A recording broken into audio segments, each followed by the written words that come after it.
자, 유닛 6번의 제1문을 보십시다. 33페이지.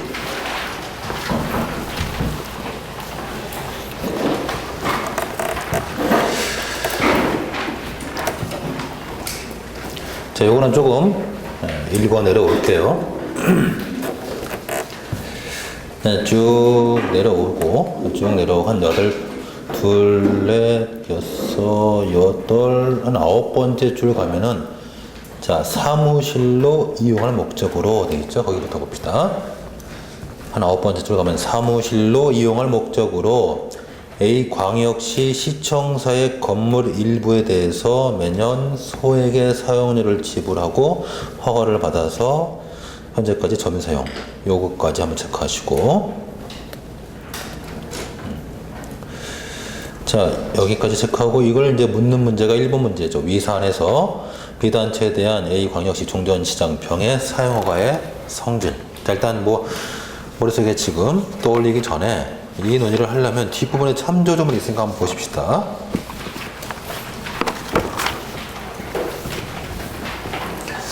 자, 뒷부분에 여기 34페이지 가면은 공유재산 및 물품관리법이라고 되어 있는데, 여러분 사실 유사한 법이 또 있어요. 국유재산법. 유사한 법이 하나 더 있죠. 국유재산법.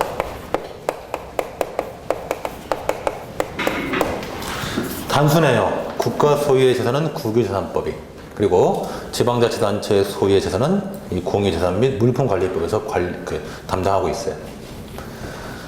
소개한 이유는 이 둘이 똑같아요. 조문 숫자만 좀 다르고 내용이 똑같아요. 똑같아요. 그래서 요것만 잘 보시면 여러분이 국유재산법도 같이 보는 거고, 국유는 말 그대로 국가 소유고, 그 다음에 공유는 탤런트 이름이 아니라, 죄송합니다.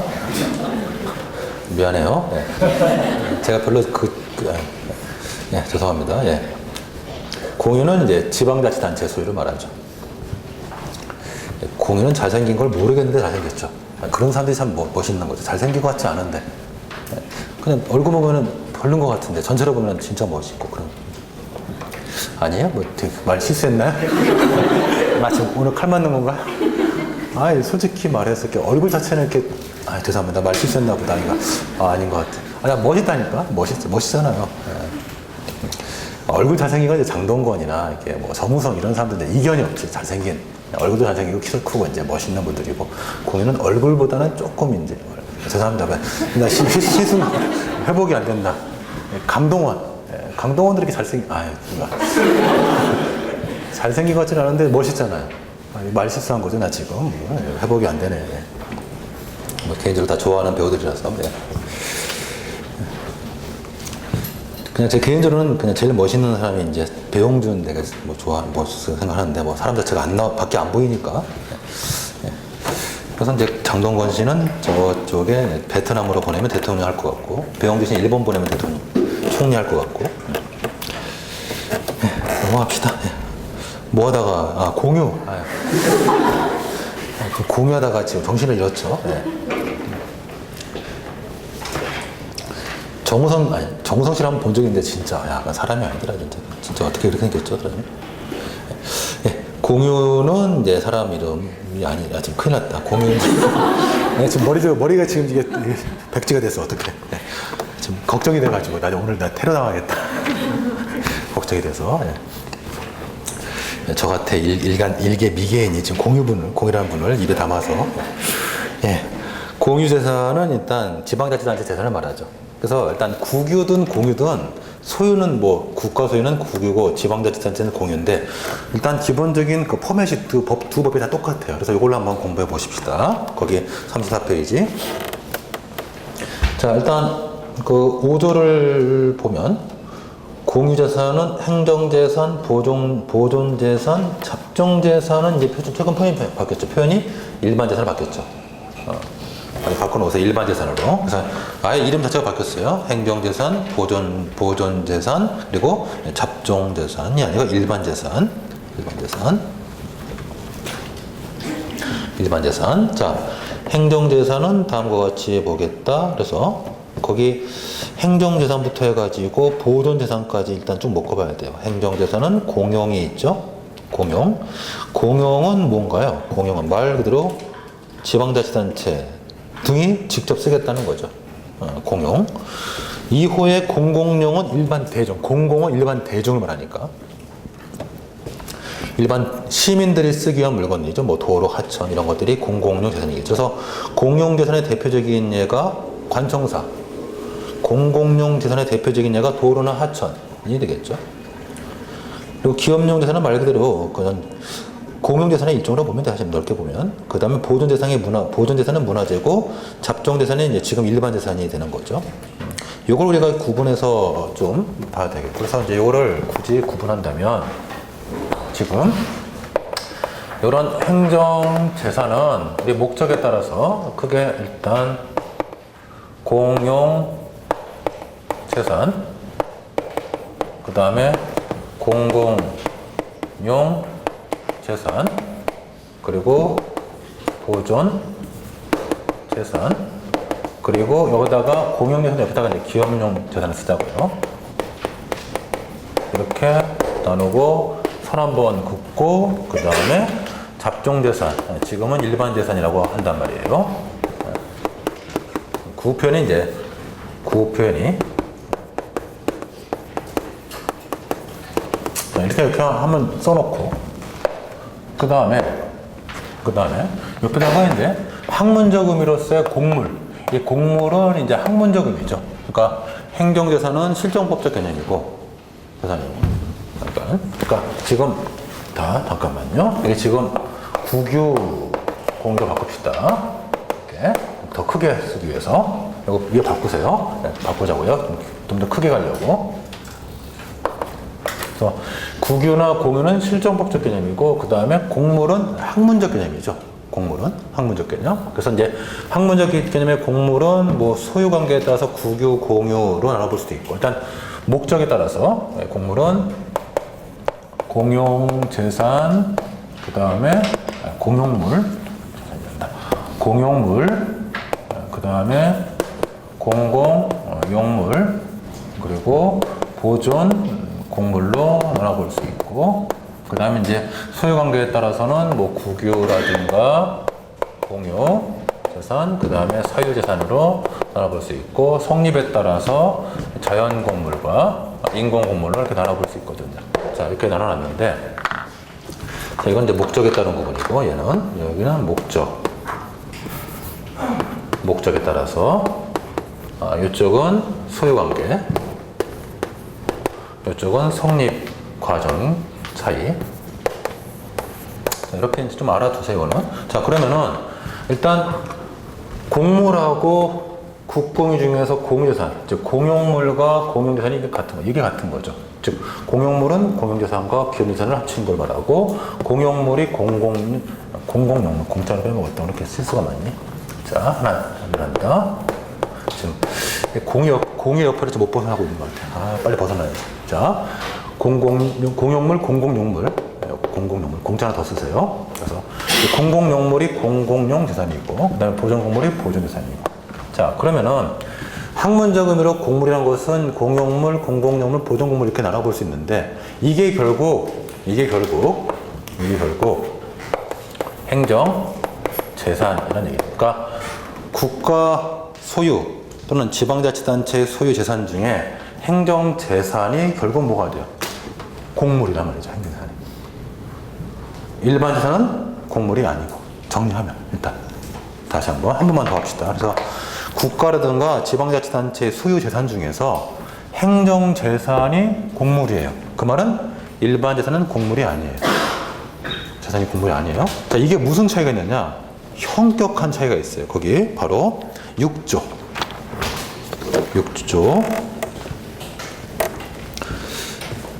자, 6조에 가시면 공유재산의 보호라고 돼가지고 누구든지 공유재산을 지방자치단체장의 허가 없이 사용 수행하지 못한다 해놓고 거기 6조 2항이 생략됐죠. 그죠? 이 생략된 걸 한번 보관할게요. 이 생략된 게 뭐냐면은, 자, 생략된 거는 행정재산은 취소취득이 허용되지 않는다. 그거거든요. 그러니까 그냥 적어두시면 돼요. 그러니까 우리가 알고 있는 거예요. 우리가 여러분 그 원래는 국공유 재산 전부가 시효 취득이 안 됐는데 헌법재판소에서 한 대 얻어맞잖아요. 얻어맞아가지고 이제 이런 국공유 재산 중에서 접존 재산은 시효 취득이 되잖아요. 그죠? 알죠? 그래서 그 관련적으로 정리하면 결국 자 이제 거기다 간단하게 정리할게요. 그래서 이 행정재산은 일반 재산하고 비교하는 차원에서 자 얘는 시효 취득이 안 돼요. 이게 이제 포인트죠. 행정재산과 일반 재산을 구분하는 그 핵심 포인트가 시효 취득이 되냐 안 되냐 이게 핵심 포인트예요. 나중에 또 우리가 또 공부할 일 있겠지만 이게 핵심 포인트예요. 시효 취득이 된다 안 된다. 그 말은 자 우리가 지금 여기 가운데가 선을 하나 끊었는데 결국 이 행정재산과 관련된 관계는 공법관계라는 얘기고 이 아래 부분은 사법관계라는 얘기예요. 위쪽이 공법관계, 아래쪽이 사법관계. 이렇게. 자. 그러니까 지금 여러분이 이 공물에 관한 법을 공부할 때 가장 핵심은 학문적 의미의 공물하고 그 다음에 실정법적 개념을 매치시켜 놓는 거예요. 매치. 다시 한 번 더 합시다. 이런 것들은 좀 암기를 할 필요가 있죠. 일단 실정법적으로는 이렇게 돼 있으니까 뭐 돼 있죠. 국유재산법, 공유재산법은 공용, 공공용, 보존용 되어 있고 이 세 가지 붙여가지고 보통 행정재산이라고 불러요. 요즘은 그렇게 많이 법을 바꿔놨어요. 이건 약간 옛날 법이고 지금 약간 옛날 법이고 그래서 이 세 가지 합쳐서 공공용 재산 이렇게 아니 행정재산 이렇게 불러요. 그리고 일반 재산 이렇게 나눠놓고 그래서 이 행정재산이 지금 공용물, 공공용물, 보존공물로서 강학상 공물이 된단 말이죠. 그러면 강학상 공물은 뭐가 안 된다? 시효 취득이 안 된다. 안 돼요. 일반 재산만 되는 거죠. 일반 재산만 되는 거죠. 그래서 위쪽은 공법관계, 아래쪽은 사법관계 이렇게. 요게 제일 포인트다. 일단 요것만 일단 해봅시다. 자, 그러면은 자 일단 뭐 더 법조문을 더 보기 전에 지금 우리는 지금 뭐 하고 있는 거죠? 관청서는 공용물이죠. 공용물을 빌려주는 거죠. 공법관계입니다. 공법관계. 더 보기도 전에. 사법상의 임대차가 아니고 공법 영역이란 얘기예요. 공법 영역. 그러니까 일단 지금 관청서를 빌려주는 게 사법상의 임대차로서 사법관계가 아니라 일단 공법관계구나. 첫 번째 일단 하나 확인했고 자 계속 좀 더 봅시다. 그럼 공법관계 중에 권력관계냐 아니면 관리관계냐 그것만 판단하면 되겠죠. 그걸 뒷받침하는 이제 논거들을 좀 찾으면 되겠죠. 자 첫째 20조에 사용수익 허가할 수 있다. 이거 갖고는 논거가 부족하죠. 왜냐면 이게 사용수익 할 수 있다라고 돼 있지. 이게 과연 국가의 우월적 지위가 인정된다고 보기는 어렵거든요. 이건 직접 논거가 못 되고. 그 다음에 22조 사용료도 마찬가지로 사용료도 사실은 뭐 빌려주면 돈 받는 거니까 이건 특별히 문제가 되지 않아요. 그러면 어디를 너는 논고 삼을래? 25조에 가서 25조 1항은 넘어가고 25조 2항 특히 25조 2항 오른쪽에 넘어가서 25조 2항 이런 행정재산 등을 국가 또는 지자체가 직접 공용 또는 공공용을 사용하기 위해서는 필요하게 될 때 뭐 할 수 있다? 그 허가를 뭐 할 수 있다? 취소할 수 있다. 상대방의 잘못이 없어도 그냥 뭐야? 취소하는 거죠. 일방적인 취소, 철회. 이건 철회겠죠, 철회. 그리고 그렇기 때문에 뭐도 해주나요? 밑에 가면 손실보상도 해주죠, 사망에. 손실보상은 공법관계에서만 이루어지는 거죠. 사법상의 임의매수에서는 손실보상이라는 것이 있을 수가 없어요. 그리고 가장 강력한 논거가 80조죠, 80조. 사용료를 제때 안 내면 뭐 한다? 강제징수. 연체에 대해서 징수할 수 있다. 하나만 써봐라. 80조. 가장 강력한 논거 80조. 사용료 안 냈을 때 강제징수를 한다. 그것은 결국 뭘 말하죠? 상대방이 우월적 지위에 있다.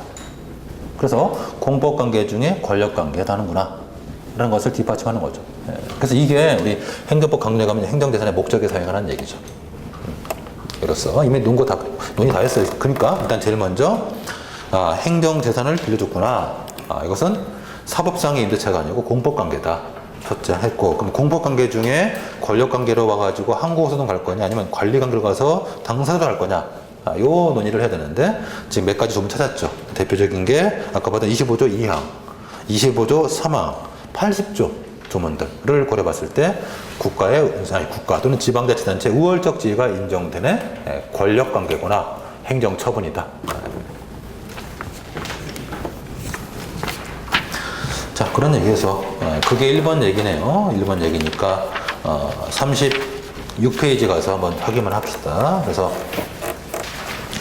이런 얘기를 이제 행정생산의 목적의 사용이라 하고 학설을 쓰신다면 뭐 한 두 가지만 써도 충분하죠. 뭐 사법상의 임대차다, 사법상 계약이다, 아니면 권력관계, 공법관계 중에서 권력관계다, 행정처분이다 이렇게 쓸 수 있고, 좀 더 욕심을 낸다면 사법상의 계약이다, 그 다음에 공법관계 중 권력관계로서 행정처분이다, 공법관계 중 그냥 공법상의 계약이다, 세 가지 쓸 수도 있어요. 학설은 뭐 쓰고 싶은 대로 쓰시면 돼요. 대표적인 학설은 두 가지예요.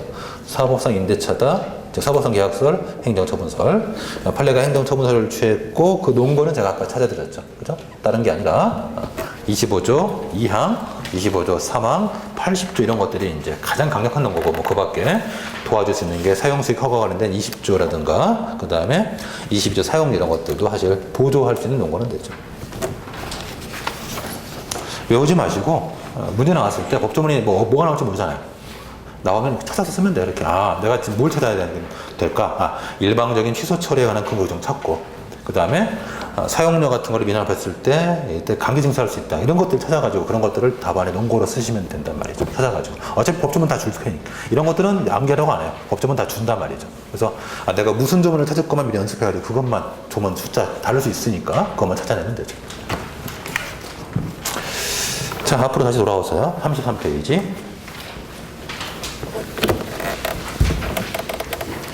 자, 다시 이제 우리 본문을 다시 올라가서 좀 더 읽어보십시다. 아까 이제 우리가 어디까지 읽었냐면은 사무실로 이용 목적으로 사용 허가를 받았다, 거기까지 읽었고요. 그래서 이제 그 뒤에 이제 갑자기 시장을이 변덕이 생겼죠. 그래서 이제 사용 허가를 취소하겠다는 통지를 비단체했죠. 이 사용허가 취소라는 것은 사용허가 강학상 특허라면 이것 취소는 이제 철회가 되겠네. 철회. 아니면 처음부터 하자 했으니까 취소가 되겠네. 자, 그런데 비단체는 을시장의 이러한 통고에도 불구하고 시청사의 사무실 명도 의무를 이행하지 않고 있다. 이거 체크해야죠. 명도 의무를 이행하지 않고 있다. 명도 의무를 이행하지 않고 있다. 자, 여기까지 체크하고 2번 문제. 위산에서 을시장이 한 대집행 개고 처분은 대집행 요건을 갖추고 있는가요? 그렇지 못하죠. 대집행 개고 처분의 요건, 대체적 자기 의무의 불이행부터 걸리죠. 자, 건물 명도 의무는 비대체적 자기 의무죠. 그러므로 대집행 요건이 충족되지 않으므로 대집행을 행사할 수는 없고, 이때는 뭐 직접 강제는 가능할지 몰라도 대집행을 행사할 수는 없죠.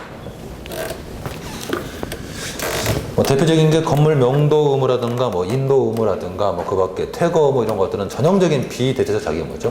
그리고 우리 판례상 부자기 의무 같은 경우에도 대집행이 허용되지 않는다라고 보고 있어요. 네, 같이 봐둡시다. 뭐 이번은 끝났고 뭐 뒤에 볼 것도 없을 것 같고, 자, 계속 본문을 보면은 이제 대집행 개고 처분이 나오고 뭐 차차차 해가지고 이제 쭉 가서 이제 A 광역시 의회가 징계 갑 의원에 대해서 제적 의원 3분의 2 이상인 찬성해서 제명 의결을 했다. 갑은 불만이 많아요. 네, 그런데 여차저차 해가지고 이제 소송을 제기했다, 이런 생각을 하고 있는 거죠. 자, 3번 문제로 가봅시다. 3번 문제. 자, 3번 문제는 앞부분만 해봐서 앞부분만. 위 사안에서 징계 절차로서 갑 의원에 대한 제명 의결이 취소 소송의 대상이 되겠느냐. 자, 이 얘기는 행시에서 한번 물어본 적이 있었어요. 행시에서. 자, 지방의회는 이중적 지를 갖죠. 지방의회는 원칙적으로 합의제 의결기관에 불과하기 때문에 원칙적으로는 취소소송의 피고가 될 수 없죠. 행정처에 될 수가 없는데, 다만 지방의회의 이름으로 소속의원에 대한 징계, 뭐 제명을 한다라든가, 또는 지방의회 안에서의 각종 선거, 의장선거 이런 것들, 그 다음에 지방의회 의장에 대한 신임 또는 불신임 의결, 또 부의장에 대한 신임, 불신임 의결, 이런 것들은 기본적으로 지방의회 전체의 명을 이루어지는 행정처분이죠. 그래서 이때는 지방의회가 예외적으로 합의제 행정청이 되죠. 그래서 지방의회가 합의제 행정청이 되는 경우 그런 사건이고, 그런 지방의회 의사결정을 통해서 상대방의 신분이 바뀌어지기 때문에 행정처분인 거죠. 그래서 처분성이 있다. 뭐 거기까지만 봐두시고 뒷부분은 필요 없고, 그 다음에 이제 또 행시에서 나왔던 게, 이게 행정처분이기 때문에 이 사람이 소송을 제기해서 다툴 수가 있는데, 소송 중에 이제 임기가 만료됐을 때, 그때 종래 우리 판례는 90년대는 소액이 없다라고 했어요. 그러나 그 당시에는 무보수 명예직이었던 거죠. 그래서 지금은 지방의회 의원이 보수직인 것을 고려해봤을 때 주된 지위 회복은 안 되지만 부수적 이익 관점에서 급여 청구에 이게 법률상 이익이니까 이제 소송을 제기할 수 있다라서 판례가 입장을 바꿨어요. 그것도 하나 꼭 기억하시고.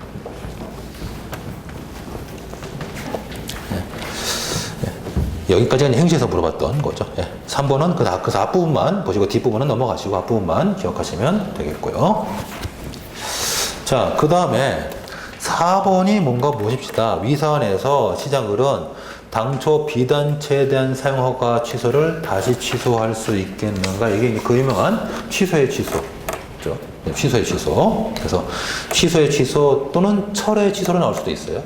취소의 취소가 나올 수도 있고 철의 취소가 나올 수도 있는데 이런 취소의 취소라든가 철의 취소를 논할 때 꼭 바로 학설들이 쓰지 말고 뭘 봐야 되느냐 1차 취소라든가 또는 철회의 위법 여부를 먼저 살펴봐야죠. 그래서 1차 취소 또는 철회 행위가 위법하냐 적법하냐를 먼저 따져봐야 되겠고 그때는 우리가 쓰는 게 취소 철회의 가능성 그리고 두 번째가 취소 철회의 정당성. 그죠?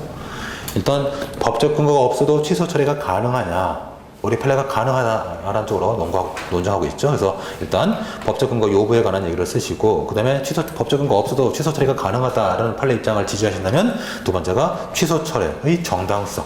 그래서 취소 처리함으로써 결국 얻는 공익상의 이익과 상대방이 받는 불이익을 비교 형량을 해봐야죠. 그래서 이 논의를 먼저 해야 되겠고 이 논의가 끝났으면 두 번째 할 일이 1차 취소 또는 철회 행위가 위법성의 정도 얼마나 위법하냐. 기본적으로 당연무효일 때는 뭐 다시 당연히 또 취소할 필요가 없잖아요. 무효인데 뭐로 취소하겠어요.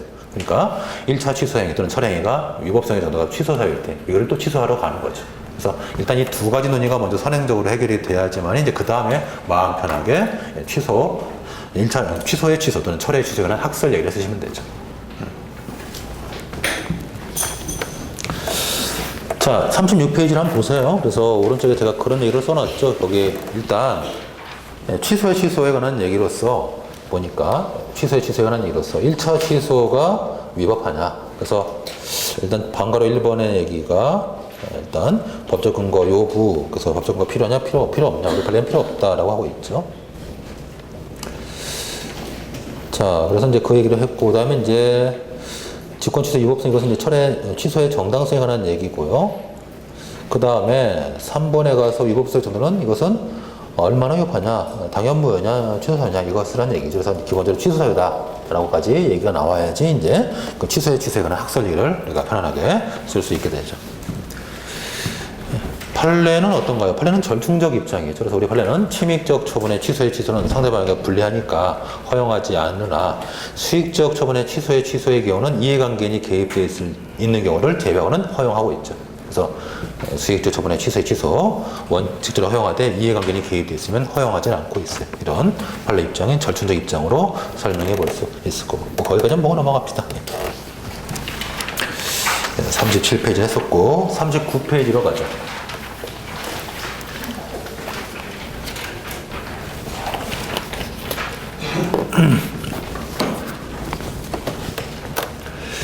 자, 일단 뭐 방송 그죠? 방송과 관련된 지금 문제가 나오죠. 방송과 관련된 문제가 쭉 흘러나오고 있어요. 네, 쭉 보고 자, 일단 1번 방송통신위원회의 을회사에 대한 허가 뭐 특허겠죠. 그죠? 방송이니까 공익적 사업이니까 특허로서 재량행위죠. 이런 것들은 이제 아주 이제 익숙해지실 거예요.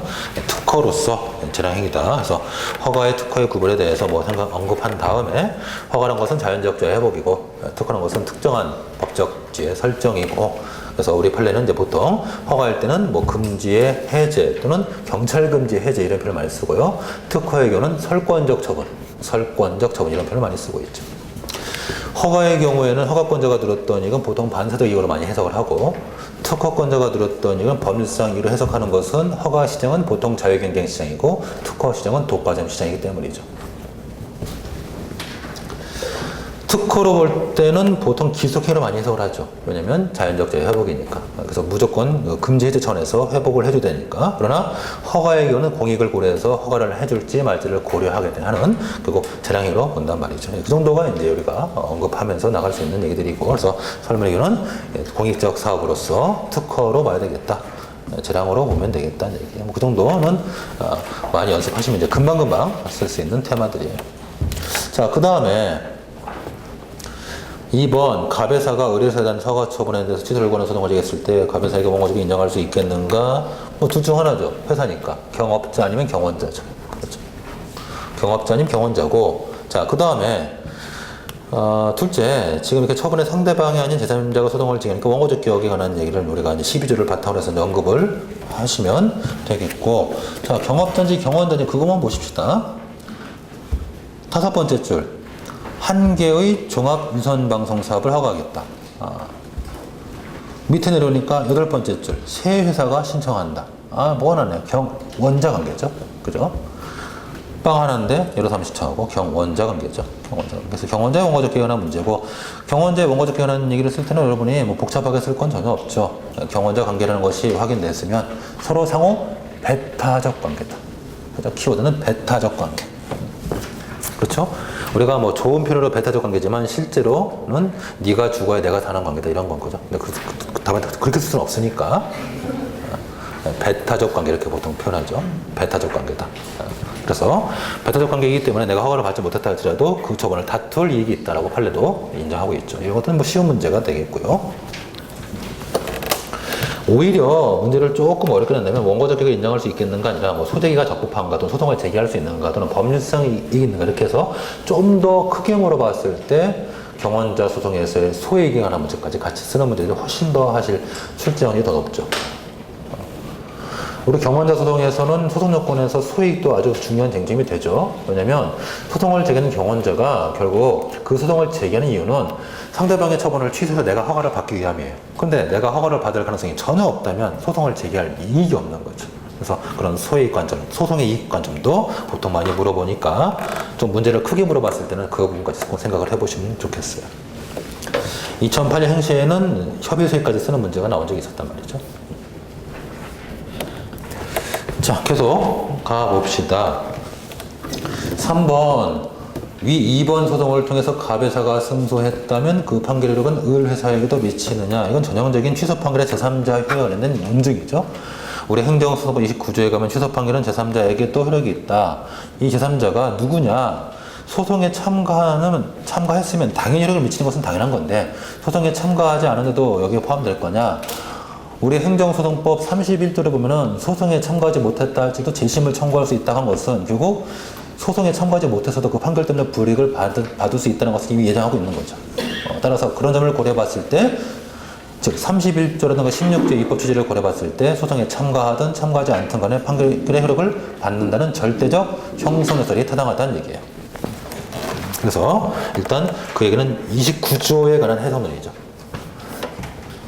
행정소송법 29조 취소 판결의 제3자효와 관련된 얘기고, 이 제3자효를 언급하실 때는 꼭 쓸 말이 일단 학설 얘기는 꼭 언급해야 돼요. 상대적 형성요설과 절대적 형성요설의 얘기가 나와야 되는데, 특히 우리가 절대적 형성요설을 취할 때 놓은 거는 소송에 참가하지 못했다 할지라도 정당한 이유가 있으면 재심을 청구할 수 있다는 31조 요거거든요. 31조. 그래서 31조의 취지는 결국 소송에 참가하지 못했다 할지라도 판결 때문에 불이익을 받는다는 얘기잖아요. 그러니까 그런 불이익을 받는 자들이 권리구제를 하기 위해서 31조 재심을 청구할 수 있다는 것을 고려봤을 때 결국 소송에 참가하든 참가하지 않든 간에 판결의 효력을 받는구나. 결국 절대적 형성요설을 취하는 거죠. 31조를 바탕으로 해서. 그래서 일단 절대적 형성요설을 쓰세요. 네. 자, 그 얘기가 3번 얘기네요. 4번. 갑회사가 자신의 허가 신청에 대한 거부 처분에 대한 취소송을 제기해서 승소 판결을 받으면 이때 취소 판결의 기속력으로서 재처분 의무가 인정되죠. 재처분 의무가 인정되고, 재처분 의무는 30조 이하를 보면 판결의 취지에 따라서 신청에 따른 처분? 아니죠. 신청에 대한 처분이죠. 그죠? 판결의 취지에 따라 가지고 신청에 대한 처분한다는 얘기고, 그리고 다시 처분을 함에 있어서 그 처분 당시, 재처분 당시의 법률 관계라든가 사실관계 고려해가지고 다시 처분할 수도 있는 거죠. 그러면 다시 처분할 때 결국 이것은 거부할 수도 있음을 이미 예정하고 있는 거예요. 그래서 다시 심사해서 또 거부할 수도 있고 허가내줄 수도 있고 그 얘기죠. 그러니까 4번에 반드시 갑에서에게 허가를 구해야 하는가? 그건 아니죠. 거부할 수도 있는 거죠. 예. 그럼 언제 거부가 가능하죠? 언제? 다시 거부 가능하죠? 한 몇 가지 경우가 있죠. 첫 번째, 거부 처분에 절차상의 하자가 있을 때. 절차자 시정하고 다시 거부할 수 있다라고 보통 말하죠. 그죠? 그러나 제가 종종 수업 시간에 강조하지만 이건 사실 이런 일은 거의 없을 거라고 제가 항상 말씀드려요. 왜냐면 거부 처분이 절차상의 하자로 취소가 되는 사건은 제가 본 적이 별로 없거든요. 거부 처분은 파동 통지 대상도 아니고 청문 대상도 그래서 안 되는 거고, 그리고 이유지시에서도 우리 판례가 굉장히 완화해서 보기 때문에 거부 처분이 절차상의 하자로 취소되는 일은 거의 없어요. 그러므로 하여튼 어쨌든 간에 이론적으로는 거부 처분이 절차상의 하자가 취소됐을 때 절차상의 하자 시정하고 다시 거부할 수 있죠. 첫째, 이론적으로는.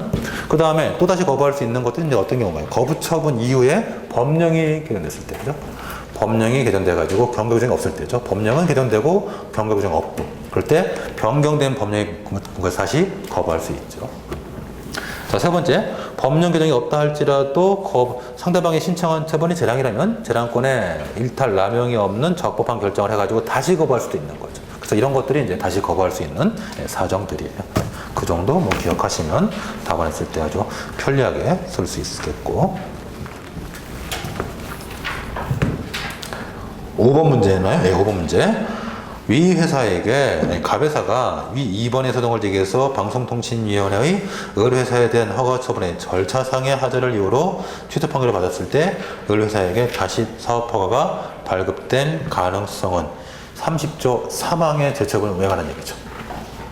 그러면 여러분은 눈치가 빠른 분들은 이 4번 문제고 5번 문제를 엮어서 볼 수 있어야 돼요. 결국 경원자 관계에서 허가를 받지 못한 자는 자신의 거부 처분을 다툴 수도 있고 타인의 처분을 다툴 수도 있는데, 어쨌든 간에 경원자 관계에서 허가를 받지 못한 자가 소송을 제기할 때 이렇게 가든 저렇게 가든 결국 행정청은 재처분할 때 재심사를 한다는 얘기예요. 재심사. 백지 상태에서 재심사. 왜냐면 어쨌든 하나 주면 하나 못 받는 관계니까 일단 전에 나왔던 처분을 취소를 하고 결국 다시 처분을 함에 있어서 재심사에서 다시 줄 수도 있고 안 줄 수도 있다는 얘기죠. 그죠? 그러면 경험관계가 얽혀 있으니까 누구는 주면 누구 못 받는 거고. 그죠? 그렇게 되는 거죠. 이렇게 재심사를 한다는 얘기죠. 재심사. 그래서 경원자 관계에서 결국 재처분 의무가 30조 이하로 나오던 3항으로 나오던 간에 결론적으로 우리가 쓸 말은 재심사. 백지 상태에서 재심사가 이루어지는 거다. 라는 얘기예요.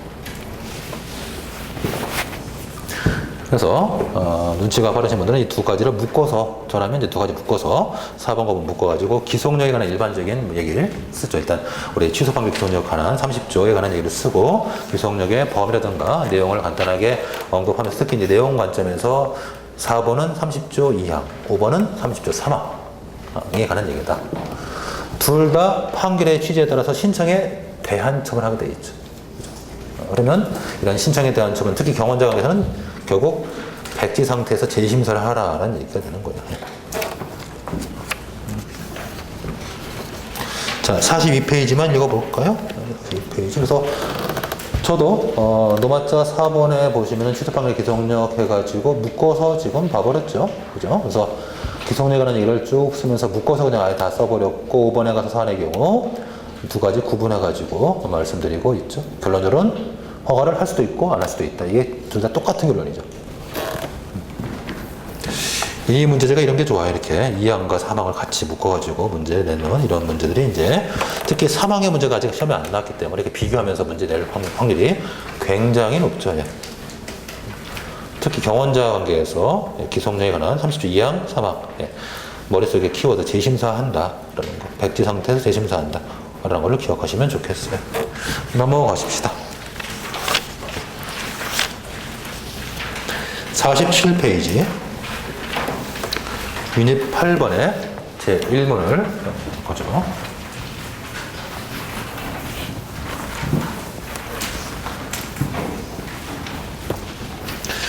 자, 뭐 이 양반 문제 내는 스타일이 이제 익숙해지죠. 자, 법적 성질부터 이제 따져가는, 자, 47페이지 1번 교통부 장관의 Y회사에 대한 진해버스 운송사면의 법적 성질 특허 재량행위 패스.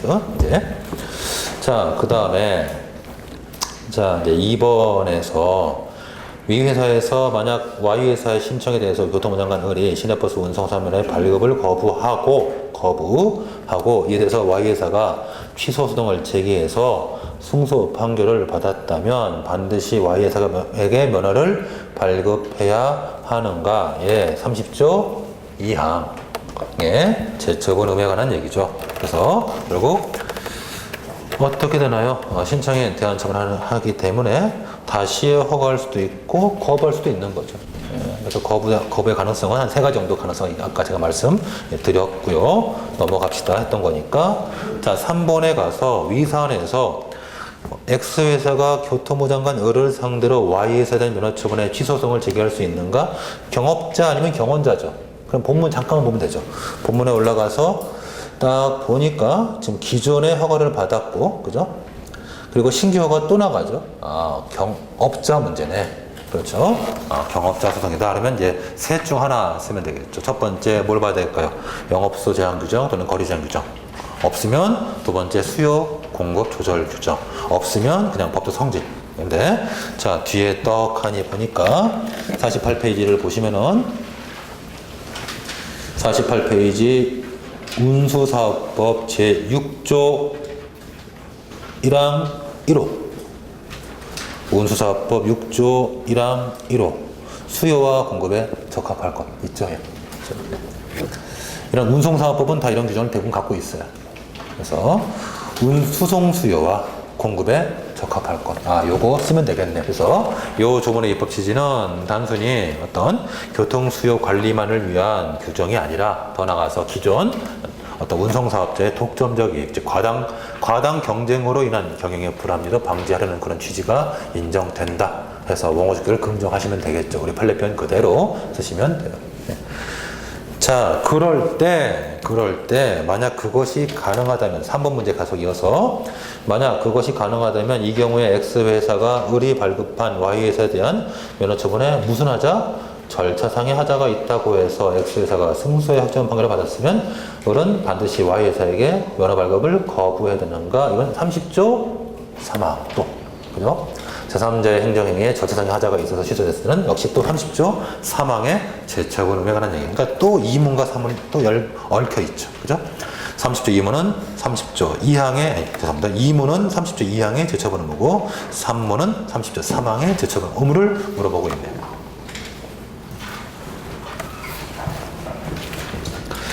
자, 그래서 허가를 할 수도 있고 거부할 수도 있다. 이게 결론이 되는 거죠. 신청에 대한 처분하는 거니까. 판결의 취지에 따라서 신청에 대한 처분을 하게 되어 있습니다. 자, 요 문제가 재밌는 게 4번하고 5번이에요. 1, 2, 3번까지는 앞에 했던 것과 비슷하죠. 특징이 별로 없죠. 4문과 5문이 특징이에요. 자, 어제 적이 오늘의 동지죠. 4번 보면 지금 X회사하고 Y회사가 일단 서로 싸우긴 싸우지만 일단 요금 인상을 합의 본 거죠. 그죠? 그래서 신나게 싸우는 건 싸우는 거고 그 법문 보면 요금 인상 합의를 했어요. 그래서 요금 인상 합의에 대해서 일단 인가를 내줬으면 이 인가는 말 그대로 강학상 인가. 사인 간의 법률 행위의 효력에 대해서 국가가 동의를 통해서 완성시켜주는 학문적 의미의 인가. 그러면 인가에서는 포인트가 뭔가요? 인가는 첫째, 인가는 무슨 행위다? 보충적 행위다. 그죠? 인가의 보충성 꼭 기억해야죠. 그러므로 인가를 통해서 기본 행위의 내용을 수정하거나 변경할 수 없죠. 그냥 기본 행위를 승인할 거냐 말 거냐만 결정할 뿐이죠. 그 인가의 보충성. 자, 그 점을 고려 봤을 때 기본 행위에 하자가 있어서 인가를 취소해봐야 기본 행위는 아무 영향이 없잖아요. 그러므로 기본 행위 하자 있을 때 인가에 대한 취소성을 제기하면 소액이 없죠. 그죠? 그거 같이 기억해야죠. 결국 기본 행위 하자에 있으면 기본 행위를 별도의 소송을 다퉈야 되는 것이지 인가에 대한 항고성은 소액이 없죠. 같이 꼭 기억해야 될 테마들이죠. 자, 하여튼 인가다 그러면 항상 머릿속에 빼먹어서는 안 될 말이 보충적 행위구나. 그래서 보충적 행위니까 인가를 통해서 기본 행위의 내용을 수정하거나 변경할 수 없구나. 그냥 기본 행위를 받아들일 건지 말 건지 가부간의 결정만 할 뿐이라는 얘기죠. 그래서 기본 행위 하자가 있어서 예를 들어서 인가를 아무리 취소하든 무효하긴 받든 간에 기본 행위에 아무 영향이 없어요. 그러니까 이럴 때 기본 행위 하자 있는데 인가에 대한 취소를 구할 소익은 전혀 없는 거다. 우리 판례가 그렇게 항상 말해주고 있죠. 그런 것들이 이제 생각이 돼야 돼요. 자, 그런데 이제 그를 바탕으로 5번 가보죠. 그러면 이게 아주 재밌는 문제가 되어버렸어요. 지금.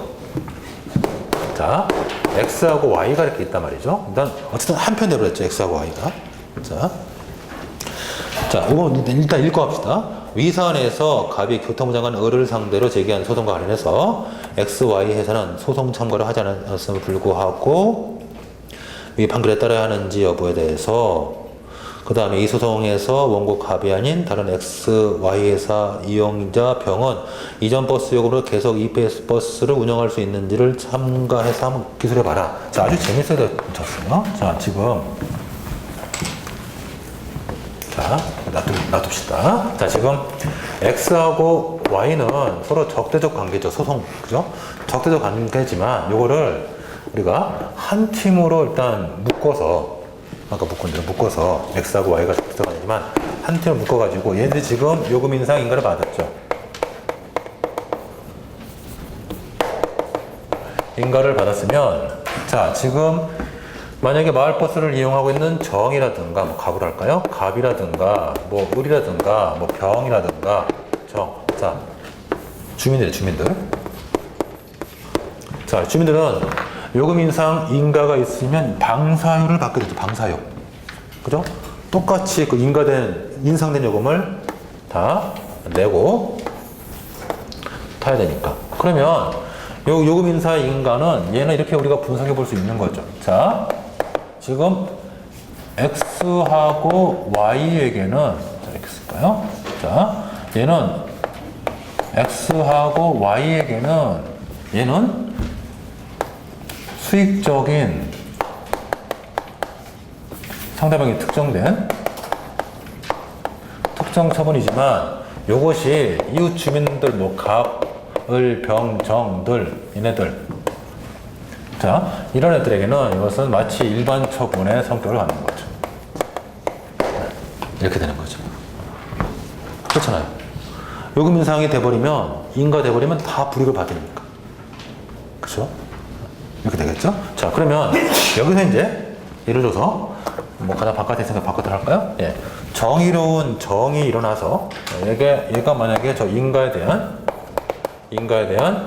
취소 소송을 제기한다 해봅시다. 요금 인상 인가에 대해서 취소를 관한 소송을 제기한다 해볼게요. 자, 그러면은 자, 이 소송이 제기가 돼서 가정해 봐야겠네요. 만약 취소 판결이 선고되고 이것이 확정이 돼버리면 당연히 원고인 갑은 구제받겠지만 자, 구제받겠죠? 자, 그러면 저 행정청이 피고가 되죠. 그리고 X와 Y도 제3자죠.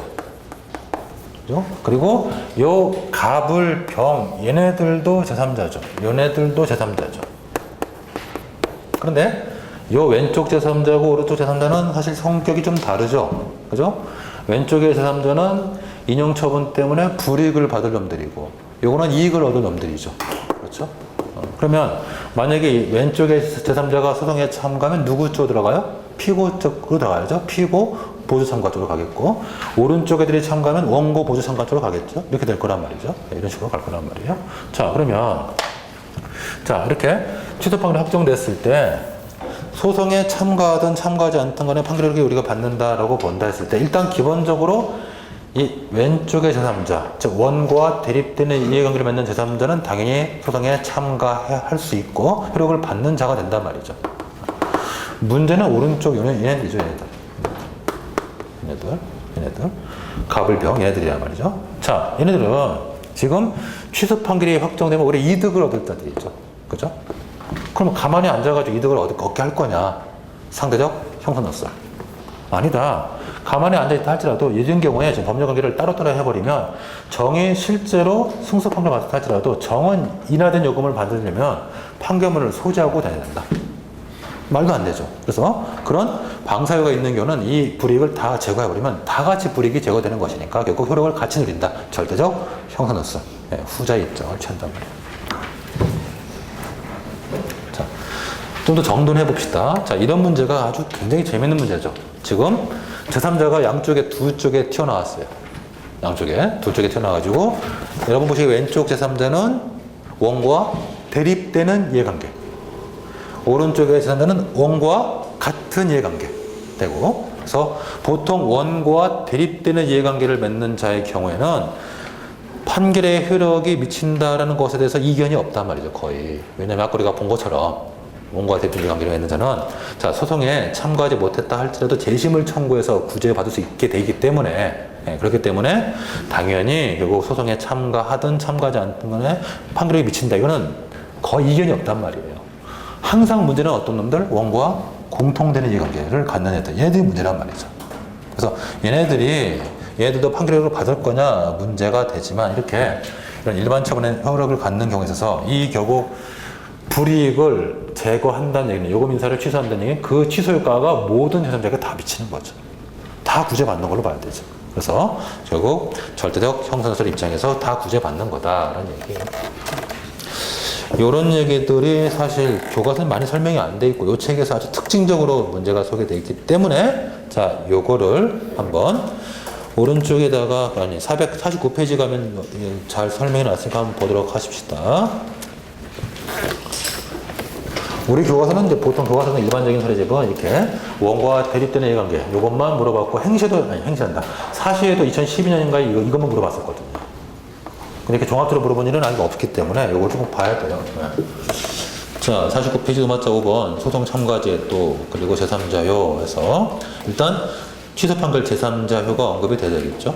일단 취소 판결 제3자효에서 이제 제3자효의 범위가 문제가 되는데, 판결의 효력을 부인하려는 경우, 이 판결의 효력을 부인하려는 경우가 누구죠? 원과 대립되는 이해관계를 맺는 자들이죠. 누구? X나 Y 같은 애들. 그 다음에 판결의 효력을 원효하려는 경우가 어떤 경우죠? 이런 경우가 원과 동일한 이해관계를 맺는, 오른쪽에는 갑을 병 이런 애들이겠죠. 네, 이런 애들. 자, 그러면 사안의 경우에서 X하고 Y의 사이에 판결이 미칠 거냐, 우리도 설명한 것처럼 만약에 효력이 미치지 않는다라고 본다면 소송 참가 및 특히 재심 청구에 관한 규정을 둘 필요가 없었겠죠. 그래서 쭉 써놨네요. 사안에서 갑이 의뢰사를 상대로 제기한 요금 인상 인가에 대한 소송에서 X, Y에서는 원과 대립되는 이해관계를 맺는 자다. 취소 판결이 확정되면 인상된 요금이라는 이익을 잃게 된다. 따라서 판결의 결과에 따라 권리나 이익을 침해받은 자로서 16조 그리고 31조 따라 권리구제를 받을 수 있다. 자, 2번 병에 대해서 효력이 미칠 거냐 소송. 자, 사안에서 요금 인상 인가는 일반에게 적용되는 처분이 있다. 따라서 이에 대해서 갑이 소송을 제기해서 판결이 확정됐을 때 제3자에 따라서 일반인도 효력을 향유함으로 병도 이전 요금으로 버스를 이용할 수 있을 것이다. 라는 얘기죠. 자, 이 문제는 꼭 한번 생각해 보십시다. 그래서 뭐 학설 얘기를 좀 간략해서 드려도 이렇게 사안포섭을 좀 잘해주셔야 되는 문제들이에요. 자, 넘어가고 한참 넘어갑시다. 55페이지.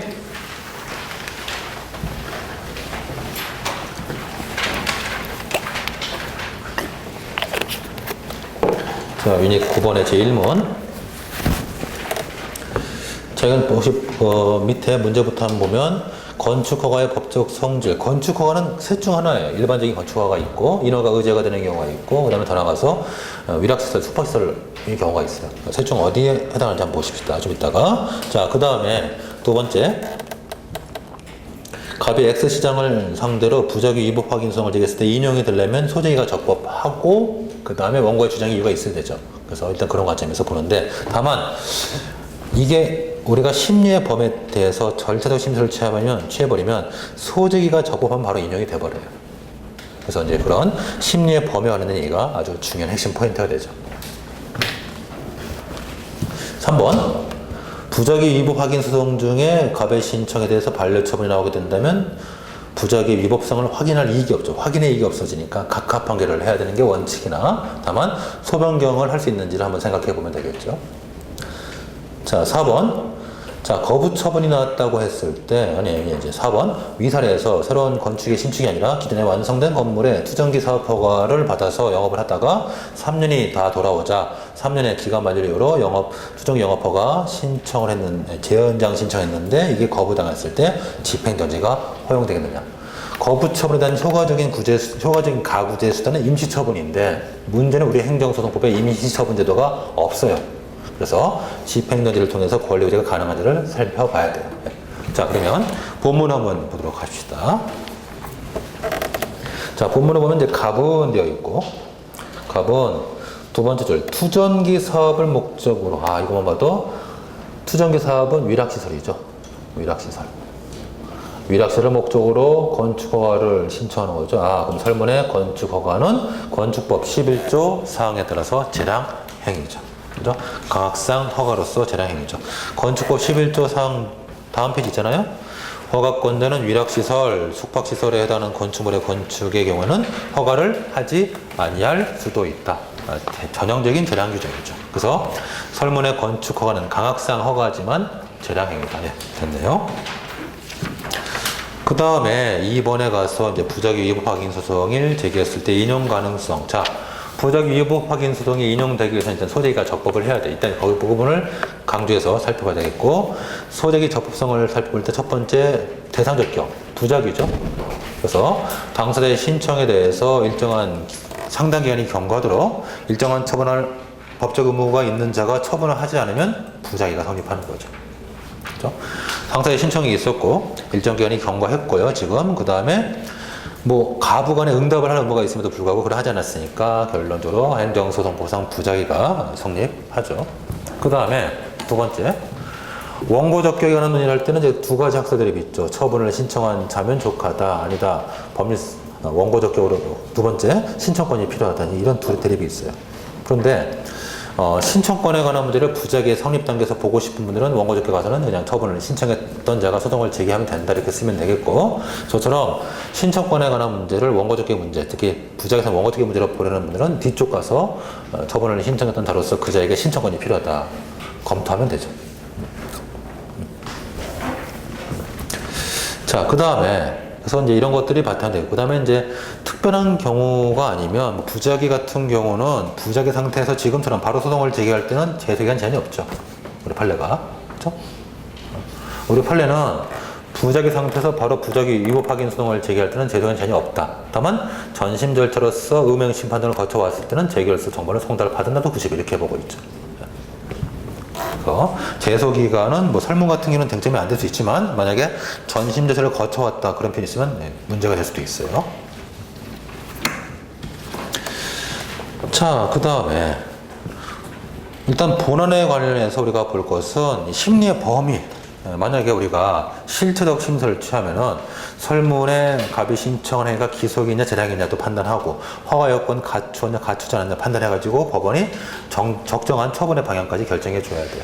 그러나 우리 판례는 절차적 심리적 입장을 취하죠. 응답이 있냐 없냐만 보죠. 상대방이 허가 요건을 구비했느냐 안 했느냐 관심 없고, 상대방이 신청한 처분이 기소이냐 재량이냐 전혀 관심 없죠.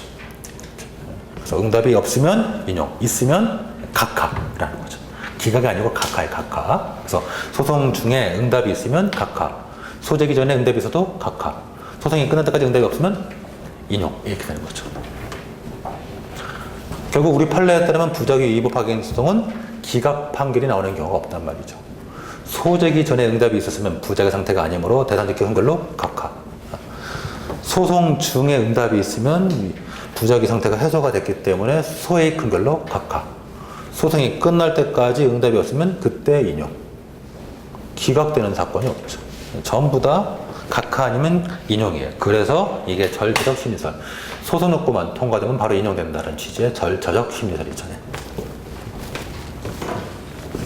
그러면 설문의 경우에 부작위가 성립됐다라고 보여지고 원고적이 있다라고 보여지면 결국 우리가 본안 심리에 대해서 판례 입장을 따라간다면 바로 인용되겠죠. 소송이 끝날 때까지 응답이 없었다, 인용되겠죠.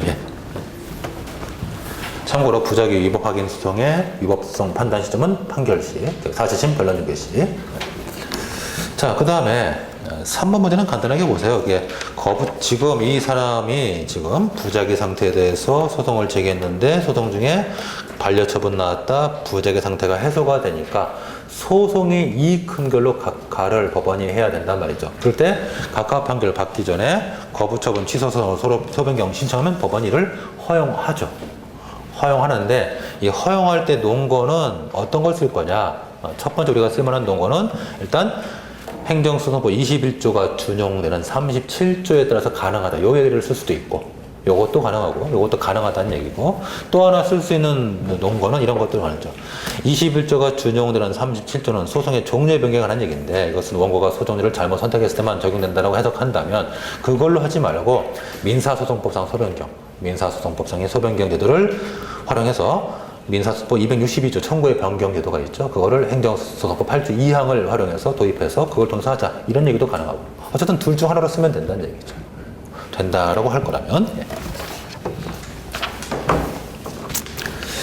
자, 그 다음에 이제 네 번째 문제가 사실에서 한번 물어봤던 거죠. 이 거부 처분에 대해서 옛날에 꽤 오래됐어요. 2004년인가 또 물어봤던 거부 처분에 대해서 이제 집행정지를 신청할 수 있는가. 이거는 우리 아주 중요한 쟁점이죠. 다시 한번 말씀드리면 정리하면 거부 처분에 대해서 행정심판법상 수단, 심판법상 가구제에서는 임시처분이 있죠. 그러므로 행정심판법상의 가구제 수단을 물었으면 임시처분을 중심으로 써야지 그때는 집행정지를 집행정지에 대해서는 자세히 쓰면 안 되는 거예요. 무게중심의 임시처분제도 이걸 쓰란 얘기예요. 그러나 행정소송법에는 임시처분제도가 없으니까 오히려 집행정지를 중심으로 써야 되는 거죠. 자, 그러면 그렇게 이제 큰 틀로 보고 그러면 이때 집행정지를 허용할 수 있겠느냐에 대해서 학술상의 대립이 있죠. 부정하는 것이 종로 우리 판례 입장이고 제한적 긍정설이 우리 하급심 법원의 입장이고 그래서 그런 입장을 판례까지 언급을 하면서 우리 판례는 기본적으로 종래 신청에 이익이 없다 해서 각하 결정을 했는데 우리 서울행정부는 최근에 여러 가지 사건, 특히 이제 난민 사건, 그래서 체류 연장 신청 불허가 결정이라든가 또는 각종 시험을 봄에 있어서 자격을 갖춰야지만 시험 볼 수 있는 경우들 이럴 때는 집행정지를 신청할 이익을 인정하고 있어요. 그래서 집행정지를 실제로 해주기도 한단 말이죠. 그래서 그런 부정설과 제한적 긍정설을 여러분이 판례 태도로까지 언급을 해서 쓰시고 그러면 자, 뭐 설문의 경우에는 지금 뭐 우리 대법원 판례 같은 경우는 신청에 이익이 없다 해서 각하할 수도 있겠지만 이미 어느 정도 영업을 하고 있는 자로서 이때 거부 처분의 형만 정지돼도 계속 영업을 계속할 수 있죠.